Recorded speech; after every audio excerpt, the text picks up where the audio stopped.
गधे को सिखाओ तो कुत्ता काटना और भौंकना तो सीख जाएगा, लेकिन धर्म करना नहीं सीखेगा, क्योंकि वो योग्यता उसमें नहीं है।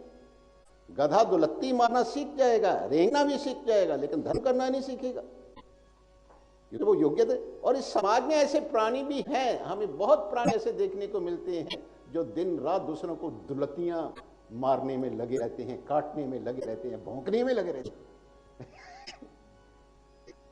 बहुत समाज में ऐसे प्राणी छुपे रुस्तम। तो अगर वो भजन स्मरण नहीं करते पशु पक्षी, तो कम से कम किसी को गाली तो नहीं ना देते? क्यों भाई, किसी की निंदा तो नहीं ना करते? किसी को गाली नहीं देते हैं, किसी की निंदा चुगली नहीं। अच्छा, उनका मुख देखने से किसी को पाप थोड़ा लगता है? किसी को पाप नहीं लगता है। लेकिन हमारा शास्त्र कहता है कि ईश्वर बेमुख प्राणी का मुंह देखने से ही पाप लगता है। ये शांति पर्व में आचार्य पाल युधिष्ठिर ने, धर्मराज युधिष्ठिर ने ये सब कहे हैं। कृष्णम कमल पत्राक्षम न अट्टिष्यति ये नरा जीवन मृतस्तु तेज्या न समस्या कदाचन। बात भी ना करें। शास्त्र तो यहां तक करता है, ऐसे प्राणी से तो बात तक नहीं करनी चाहिए। उसका तो मुंह देखने की बात की अलग बात है, ना समस्या कदाचन। अगर उसे तो संभाषण भी करोगे तब भी तुम्हें पाप लगेगा। तो कम से कम पशु अपनी धर्म मर्यादा के अंदर तो रह रहे हैं, और हम उस धर्म मर्यादा का ही, जो हमारी मर्यादा बांधी है, हमारी मर्यादा ये बांधी है, सत्यम व धर्मम च कामम क्रोधम च, यही सत्य का आचरण रखो, चोरी मत करो, ठगी मत करो, हेरा फेरी मत रखो, झूठ मत करो, कपट मत करो।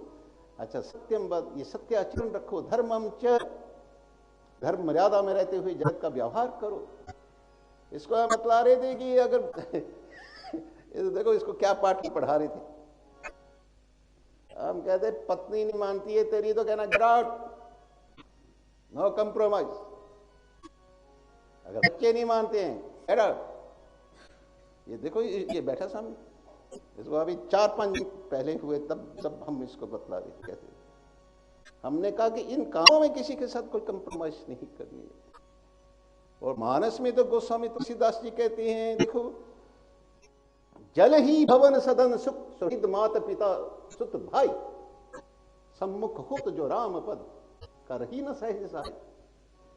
ऐसी कोठियों को, भवनों को, सुख ऐश्वर्य को, संपदा को, माता को, पिता को, भाइयों को, बंधुओं को आग लग जाए। जल ही भव सदन सुख,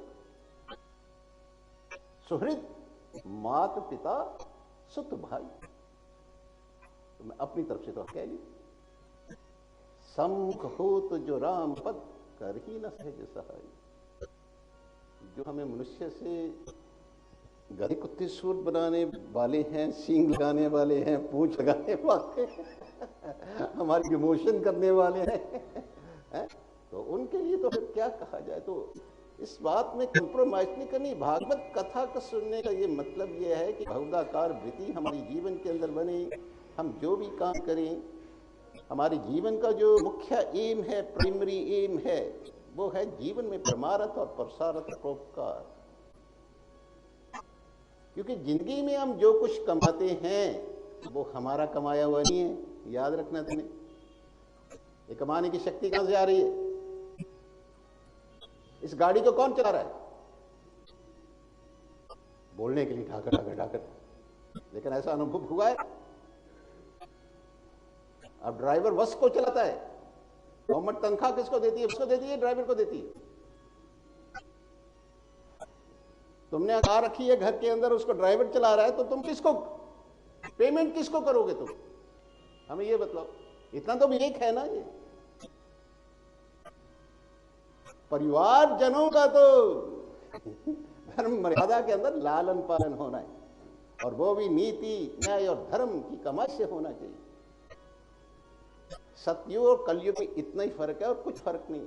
हम तुम्हें बताएं, क्योंकि सतयुग के प्राणी जो है अपने धर्म के ऊपर पूर्णता स्थित रहते थे। जिसमें धर्म पूर्ण रूप से प्रतिष्ठित रहता है, उस युग की आयु कम होती है, लेकिन मनुष्यों की आयु ज्यादा होती है। सतयुग की आयु कलयुग की आयु से बहुत कम है। लेकिन वहां की आयु, मनुष्यों की जो आयु हुआ करती थी लाखों लाखों वर्ष।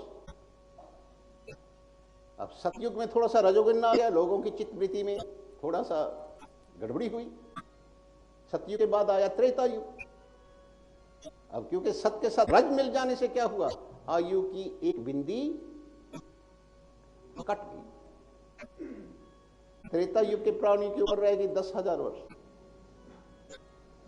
अब फिर जब आया द्वापर तो रज बहुल हो गया और उसमें आकर के तम भी मिल गया, और उससे तम, रज बहुल और तम मिल जाने से आयु की एक बिंदी और कटी। तो त्रेता युग के प्राणी की आयु कितनी हो गई, 1,000 वर्ष। अब आया कलयुग। यहां तो राजस जीवन ही हमारा मन ही राजस हो चुका, और तम का भी प्रकोप इतना बढ़ गया है, जो सत्य की ज्योति थोड़ी टिमटमाहट दिखाई देती थी, वो भी दिन प्रतिदिन जो है वो क्षीण होती जा रही है। तो एक आयु की बिंदी और कटी, तो कलयुग के प्राणियों की कितनी आयु रह गई। और जैसे ये रज भी मिटता जाएगा, तमोगुण वातावरण हमारा होता है। तभी हमने कहा था कि आसपास के वातावरण में तो मेरा भगवती कार्य रखा करो, अगर बचना चाहते हो इस आने वाले समय में। ये सूत्र हमने इसलिए तो बताया,